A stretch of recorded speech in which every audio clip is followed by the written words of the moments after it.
Arms के length के आधार पे आपको कितने डिफरेंट टाइप के आपको देखने को मिलने वाला है, क्या देखने को मिलने वाला है, क्रोमोसोम देखने को मिलने हैं। चलो देखते हैं, 4 different types of chromosome,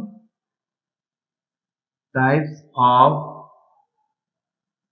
chromosome, या इसको हम बोल सकते हैं शेप ऑफ क्रोमोसोम। ठीक है, तो क्या क्या डिफरेंट शेप के हमें देखने को मिलने वाला है, चलो देखते हैं।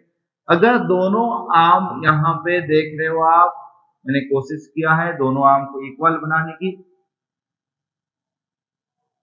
दोनों आर्म आपका क्या है, यहाँ पे इक्वल लेंथ है, लेंथ में दोनों आर्म इक्वल हो सकते हैं। एक थोड़ा सा बड़ा, एक थोड़ा सा छोटा हो सकता है, जैसे कि ये आर्म जो है थोड़ा सा बड़ा है ये इससे। ठीक है, इसमें काफी, एक आर्म काफी छोटा है और एक आर्म काफी बड़ा है। एंड इसमें आपका क्या है ना, जो आपका सेंट्रोमियर है that is placed at the extreme and, right. तो अपन देख रहे हैं, क्या देख रहे हैं ना, आर्म्स का लेंथ धीरे धीरे क्या होता गया है, रिड्यूस होता गया।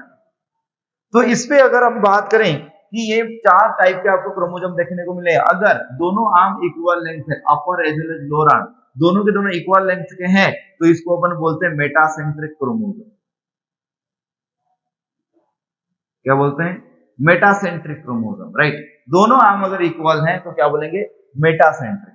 अगर एक आर्म स्लाइटली छोटा है, एक आर्म स्लाइटली बड़ा है, तो उसको बोलेंगे सब मेटासेंट्रिक। क्या बोलेंगे, सब metacentric. One arm is very short and other arm is very large or very long, then in that case that will be called as acrocentric. क्या बोलेंगे, acrocentric। एंड फोर्थ कैटेगरी में जो आता है कि मतलब यहाँ पे सेंट्रोमियर जो है वो एक्सट्रीम एंड में जा चुका है, कि मतलब जो आपका सेंट्रोमियर है वो एक्सट्रीम एंड में प्रेजेंट है, मतलब एक ही आर्म यहाँ पे आपको दिखने को मिल रहा है। ठीक है, जिसको हम बोलते हैं टेलोमियर, टेलोमेरिक। क्यों टेलोमेरिक बोलते हैं, क्योंकि जो आपका सेंट्रोमियर है वो आपका जो टेलोमियर वाला पार्ट है उधर कहीं पे जाके प्रेजेंट है, तो इसलिए इसको अपन बोलेंगे टेलोमेरिक। ठीक है, या टेलोसेंट्रिक, टेलोसेंट्रिक।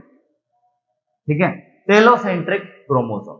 अब ये जो 4 टाइप के जो क्रोमोसोम्स हैं, इनमें दोनों आर्म इक्वल है, मेटासेंट्रिक, एक में थोड़ा ज्यादा एक में थोड़ा छोटा, मतलब slightly smaller than the other, सब metacentric. Very large, one arm is very large, other arm is very small, that will be called acrocentric. Telocentric, here the centromere is located at the extreme end in telomeric region, that's why this is called as telocentric. अब बात ये question ये है कि हम ये इस type के क्रोमोसोम है तो कैसे पता पड़ेगा, ये हमें पता पड़ता है सेल साइकिल के आनाफेज में, पढ़ेंगे आगे में, अगला चैप्टर लेने वाला हूं। ठीक है, तो आपका cell cycle and cell division, उसमें आनाफेज के दौरान जब इस क्रोमोसोम को सेपरेट की जाती है, आप देखें यहाँ पे थोड़ा अच्छे से देखें, ये मान लो 2 आर्म्स हैं, ये हमारे पास 2 आर्म है, ये ठीक है, ये एक आर्म है, ये एक आर्म है, बीच में ये आपका कौन है ना, आपका सेंट्रोमियर है। ठीक है, अगर मैं यहाँ से पकड़ के जो आपका मतलब सेल साइकिल सेल डिवीजन में पढ़ेंगे, तो वहां पे क्रोमोसोम को डिवाइड करने के लिए हम एक टाइप का थ्रेड यूज होती है आपका वहां पे, जिसको हम बोलते हैं स्पिंडल फाइबर। तो स्पिंडल फाइबर क्या करता है ना, यहाँ पे बाइंड करता है सेंट्रोमियर को, और इसको जो आपका साइटोप्लाज्म के अंदर उसको ऐसे खींचता है। जब खींचता जाता है तो ये क्या होता है ना, ये ऐसे बेंड हो जाते हैं, मतलब होंगे ऐसे, बट ये जैसे कि इसको खींचता जाएगा तो ऐसे हो जाएगा। ठीक है, जब होगा दोनों आर्म्स अगर इक्वल होंगे, वो आपको इंग्लिश अल्फाबेट वी शेप्ड आपको दिखेगा। तो अगर आनाफेज के दौरान, ठीक है, अगर आनाफेज के दौरान आपको वी शेप दिख रहा है, तो उसका मतलब आप कंक्लूड करोगे कौन से टाइप के क्रोमोसोम है, ऑब्वियस बात है दोनों आर्म्स इक्वल होंगे तो मेटासेंट्रिक है। अगर आपको आनाफेज के दौरान आपको दिख रहा है कि एल शेप दिख रहा है, मतलब एक आर्म जो है स्लाइटली बड़ा है दूसरे से, ठीक है, तो उसको अपन बोलेंगे सब मेटासेंट्रिक। अगर मान लो एनाफेज के दौरान आपको जे शेप दिखा, means one arm is very long compared to other, then in this case this will be called as, this will be concluded as acrocentric। अगर आनाफेज के दौरान आपको आई और रॉड शेप आपको दिखा, क्यों, जो स्पिंडल फाइबर इधर अटैच होगा। अब स्पिंडल देखो, ये आपका सेंट्रोमियर है, इधर ये मान लो कि आपका, ये मान लो कि क्रोमोसोम है, ठीक है, और उसका सेंट्रोमियर इधर प्रेजेंट है, और मैंने यहां से क्या किया, मतलब रस्सी बांधा, और रस्सी बांध के खींच रहा हूं, कैसे भी खींच लो तो ऐसे ही रहने वाला है। ठीक है, तो रॉड शेप या जो हम बात कर रहे हैं आई शेप आपको देखने को मिलेगा, ठीक है। तो आनाफेज जो है, जो आपका सेल साइकिल के जो आनाफेज है, अब वो आनाफेज के दौरान अगर वी शेप दिखेगा तो सब मेटासेंट्रिक है, एल शेप दिखेगा तो सब मेटासेंट्रिक है, जे शेप दिखेगा तो एक्रोसेंट्रिक बोलेंगे, अगर आई शेप दिखेगा तो उसको हम क्या बोलेंगे, टेलोसेंट्रिक क्रोमोसोम अपन बोलेंगे, ठीक है। तो ऐसे करके आपको 4 डिफरेंट टाइप के क्रोमोसोम हैं जो कि ऑलरेडी हमने डिस्कस कर लिए हैं। तो इसका डेफिनेशन आपके सेलिना वाले बुक में ऑलरेडी दी गई है, तो वो चीजें मैं यहाँ पे नोट डाउन नहीं कर रहा हूँ, ठीक है। तो वहां पे डेफिनेशन में यही चीजें दिया गया जो मैंने बोल दिया है बट लिखवाया नहीं, ठीक है। तो आप वहां से टेक्स्ट बुक रेफर कर सकते हैं, ठीक है। चलो नेक्स्ट अपन चलते हैं टाइप्स ऑफ क्रोमोसोम के बाद अपन चलते हैं। अब यहाँ पे एक चीज है कि जो क्रोमोसोम जो है वो किससे बना हुआ है ना, हमने बताया कि क्रोमेटिन फाइबर से बना हुआ है, और जो क्रोमेटिन फाइबर है वो बने हैं आपका किससे, क्रोमेटिन फाइबर जो है वो बने आपका किससे ना, आपका हिस्टोन एंड डीएनए से बने। अब एक क्वेश्चन भी ऐसे आता है, क्या सिर्फ डीएनए एंड हिस्टोन से ही क्रोमोसोम बने हैं? नहीं, क्रोमोसोम जो है आपका डीएनए एंड हिस्टोन प्रोटीन के साथ साथ और भी 2 चीजों से बने होते हैं, हिस्टोन प्लस डीएनए प्लस कुछ प्रोटीन होते हैं नॉन हिस्टोन प्रोटीन भी बोला जाता है, वो भी होते हैं वहां पे क्रोमोसोम के अंदर, एंड कुछ आरएनए भी होता है, समझ आए। तो बेसिकली अगर देखें, एक जो क्रोमोसोम है वो इन चारों चीजों से बना होता है, बट मेजर जो कंपोनेंट है वो मेजर कंपोनेंट आपका ये 2 है, कौन कौन, हिस्टोन एंड डीएनए है। एग्जाम में कभी कभार क्वेश्चन अगर एमसीक्यू लेवल में कुछ ऐसा आया या स्टेटमेंट बेस्ड क्वेश्चन आया, क्या नॉन हिस्टोन प्रोटीन होता है क्रोमोसोम में, बोलोगे बिल्कुल हाँ। जब तक आपको क्वेश्चन में ऐसा कुछ इंफॉर्मेशन नहीं मांगा है, नहीं पूछा है, तो तब तक क्वेश्चन से आपको समझ आ जाएगा, ठीक है। तो वो तब तक आपको इसके बारे में कुछ बोलना नहीं है। तो मेजर कंपोनेंट के बारे में बात करना है, कौन है, हिस्टोन एंड डीएनए। तो सबसे पहले यहाँ पे थोड़ा सा बात करते हैं किसके बारे में, हिस्टोन के बारे में। हिस्टोन जो होती है ये आपका क्या होता है, ऑक्टामेरिक प्रोटीन होती है, ठीक है। ऑक्टामेरिक प्रोटीन मतलब ये जो होते हैं 8 मोनोमेरिक यूनिट से बनते हैं। Octa means what, 8 monomeric unit से बनती है, 8 मोनोमेरिक यूनिट से बनती है, जिसको हम बोलते हैं हिस्टोन ऑक्टामर बोलते हैं, ठीक है। तो हिस्टोन ऑक्टामर इसलिए बोली जाती है क्योंकि ये 8 मोनोमेरिक यूनिट से बने होते हैं, मतलब सामने 4 होते हैं, पीछे 4 होते हैं। ये मोनोमेरिक यूनिट अगर हम बात करें, ये दूसरा है, ये तीसरा है, ये चौथा है। जैसे ये सामने 4 है, इसके पीछे एग्जैक्टली वैसे आपको 4 आपको देखने को मिलेगा, ठीक है। तो वो चीजें मैं यहाँ पे 2D में डायग्राम ड्रॉ नहीं निकाल सकता, ठीक है। तो यहाँ पे समझ आप थोड़ा इमेजिन कर लेना, जैसे ये 4 है उसके पीछे एग्जैक्टली 4 है, ठीक है। तो वो आपका क्या होता है, फिर हिस्टोन ऑक्टामेरिक प्रोटीन जो होती है वो आपका ऐसे 8 मोनोमेरिक यूनिट से लेकर बना होता है, एंड ये आपका होता है एक बेसिक प्रोटीन होती है। जो आपका प्रोटीन भी आपका एसिडिक एंड बेसिक नेचर के होते हैं, बट ये जो प्रोटीन है आपका बेसिक नेचर का होता है, ठीक है। अब चलते हैं कहाँ पे ना, अब चलते हैं कहाँ पे, जो आपका न्यूक्लिक एसिड्स है। न्यूक्लिक एसिड जो है, तो न्यूक्लिक एसिड की बात करें तो न्यूक्लिक एसिड आपका 2 टाइप के होते हैं, एक आपका होता है डीएनए, दूसरा आपका होता है क्या, आरएनए। क्योंकि न्यूक्लिक एसिड इसलिए बोलते हैं, इसका फुल फॉर्म को अगर इसका पूरा अगर मतलब एक्सपांड करोगे इस टर्म को, deoxyribose nucleic acid, ribose nucleic acid, तो ऑब्वियस बात है न्यूक्लिक एसिड में ये दोनों आते हैं, डीएनए एंड आरएनए आते हैं। समझ आ रही बात, ठीक है।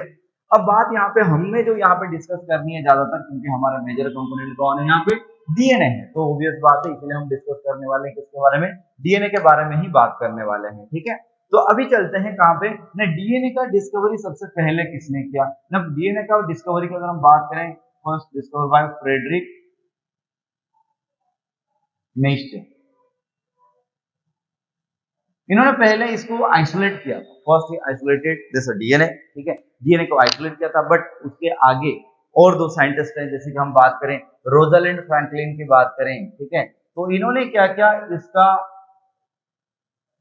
डीएनए का स्ट्रक्चर एक्सरे में देखने की कोशिश की थी, ठीक है, बट वो उन्होंने प्रॉपर मॉडल इसका नहीं बना पाए थे। तो 1953 में 2 साइंटिस्ट जो बहुत जरूरी है, वाटसन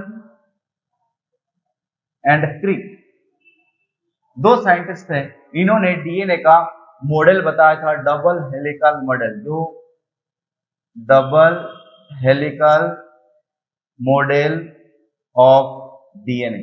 तो डीएनए डबल हेलिकल मॉडल मतलब कुछ इस तरीके से दिखता है, ठीक है। तो वो चीजें इसने बताया, वाटसन एंड क्रिक ने बताया, इसलिए इनको नोबेल प्राइज मिली थी। ठीक है, तो ये जो अपन बात करें, दिस इज जो मैं डीएनए का स्ट्रक्चर मैंने रियल लाइफ से जोड़ा आपको, कि मतलब बताया कि जो पानी टंकी को जाने के टाइम में जो स्टेयर केस होती है, वो ऐसा स्ट्रक्चर उन्होंने बनाया, मॉडल को डेवलप करा कि ऐसे डीएनए एक्चुअली मॉलिक्यूलरली ऐसे अरेंजमेंट होती है, इसीलिए इनको क्या मिली ना, नोबेल प्राइज मिली, वाटसन एंड क्रिक को। ठीक है, अब अपन चलते हैं कि चाहे हम डीएनए की बात करें, चाहे हम आरएनए की बात करें, न्यूक्लिक एसिड्स की बात करें, ये डीएनए जो होते हैं ना, ये होते हैं आपका मैक्रोमोलेक्यूल्स होते हैं। सर मैक्रोमोलेक्यूल क्या है?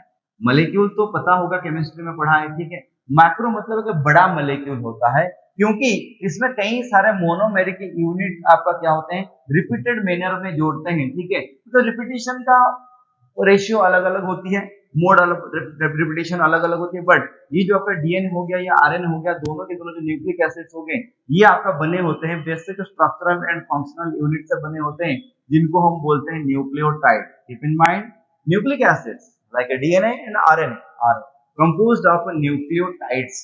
ठीक है, द स्ट्रक्चरल यूनिट भी क्वेश्चन पूछा जा सकता है कि डीएनए का स्ट्रक्चरल यूनिट क्या है ना, न्यूक्लियोटाइड्स।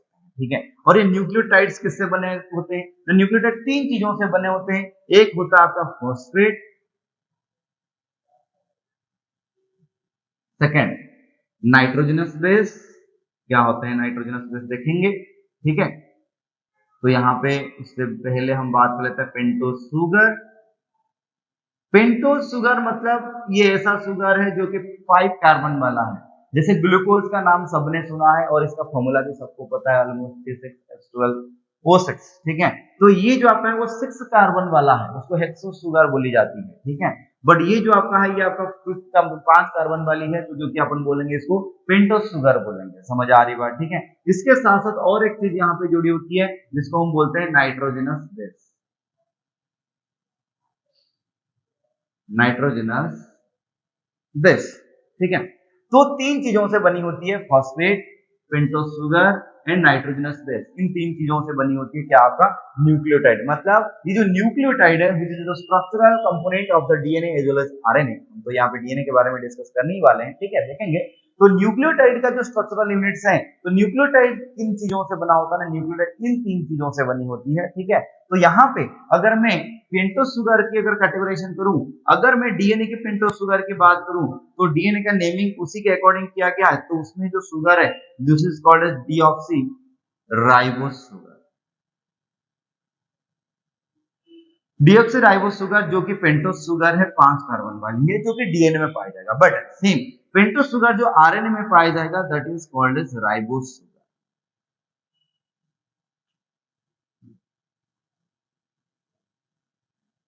वो भी आपका है 5 कार्बन वाला। ठीक है, तो बोलने का ये मतलब है कि जो आपका डीएनए में होने वाला पेंटोज शुगर है उसका नाम डीऑक्सीराइबोस शुगर है, एंड आरएनए में होने वाला जो पेंटोज शुगर है उसका नाम है राइबोस शुगर। है दोनों 5 कार्बन वाली, खाली एक फर्क है ऑक्सीजन का, एटम का, बाकी और कुछ फर्क नहीं है। इसीलिए आपका डीऑक्सी दिया गया, मतलब इसमें एक ऑक्सीजन कम होती है राइबोस शुगर के कंपैरिजन में। हम डिटेल में नहीं जा रहे हैं, आप 11th में पढ़ोगे और नीट के लिए पढ़ोगे तो वहां पे बायोमोलिक्यूल्स वगैरह केमिस्ट्री में पढ़ोगे, तो वहां पे आपको इसके बारे में डिटेल में आएगा। हम तो भी 10th का कंटिन्यू कर रहे हैं। ठीक है, अब चलते हैं कहां पे, नाइट्रोजनस बेस। ठीक है, तो अगर नाइट्रोजनस बेस की बात करें, नाइट्रोजनस बेस अगर बात करें तो वो भी सिमिलरली आपका 2 टाइप के नाइट्रोजनस बेस होते हैं। एक होती है प्यूरिन, दूसरा होता है आपका पायरिमिडिन। प्यूरिन में 2 टाइप के आते हैं, एक आता है आपका एडेनाइन एंड गुआनाइन। पायरिमिडिन में 3 टाइप के आते हैं, साइटोसाइन, थायामाइन एंड यूरासिल। तो यहाँ पे नाइट्रोजनस बेसिस जो है on the basis of their molecular arrangement structure, तो ये आपका 2 टाइप के होते हैं, प्यूरिन एंड पायरिमिडिन। प्यूरिन में आपका आता है एडेनाइन एंड गुआनाइन आता है, पायरिमिडिन में आता है कौन है, साइटोसाइन, थायामाइन एंड यूरासिल। तो इसको शॉर्ट में हम capital A, capital G, capital C, capital T and capital U से रिप्रेजेंट करते हैं। ठीक है, तो अब अपन बात करते हैं कि जो हमारा जो हम तो पढ़ने वाले डीएनए के बारे में, तो डीएनए में कौन से टाइप के नाइट्रोजनस बेस होते हैं बच्चों, सुनना यहाँ पे अच्छे से। डीएनए में होने वाले नाइट्रोजनस बेस क्या होती है, adenine, guanine, cytosine and thiamine. ये 4 टाइप के नाइट्रोजनस बेस प्रेजेंट होते हैं। तो अगर हम यहाँ पे देखें तो यहाँ पे हम रिप्रेजेंट कर दिया फॉस्फेट, उसके साथ हमने जोड़ दिया पेंटोस शुगर, घर बना दी 5 कार्बन की, एंड उसके बाद हम यहाँ पे जोड़ते हैं नाइट्रोजनस बेस। ठीक है, तो पेंटोस शुगर तो आपका यहाँ पे डीऑक्सीराइबो शुगर होगी डीएनए का, ये मैं बना रहा हूँ एक न्यूक्लियोटाइड का स्ट्रक्चर बना रहा हूँ, एंड यहाँ पे जोड़ूंगा किसको ना, नाइट्रोजनस बेस। अगर मैं नाइट्रोजनस बेस अगर यहाँ पे एडेनाइन लगाता हूँ, ये एक टाइप का न्यूक्लियोटाइड बनेगा। सिमिलरली अगर मैं यहाँ पे ये पेंटोस शुगर फॉस्फेट जोड़ दिया किसके साथ ना, गुआनाइन के साथ, ये एक टाइप का न्यूक्लियोटाइड बनेगा। ठीक है, फिर मैं बनाता हूँ ये फॉस्फेट है, ये आपका पेंटोस शुगर है, और ये हो गया आपका साइटोसाइन जोड़ दिया, ये एक टाइप का न्यूक्लियोटाइड बनेगी। फॉस्फेट फिर से मैंने जोड़ दिया पेंटोस शुगर, और यहाँ पे रखा मैंने थायामाइन, तो ये आपका चौथा टाइप का न्यूक्लियोटाइड है, जो कि मतलब ADCT on the basis of presence of purines and pyrimidines, or you can call nitrogenous base.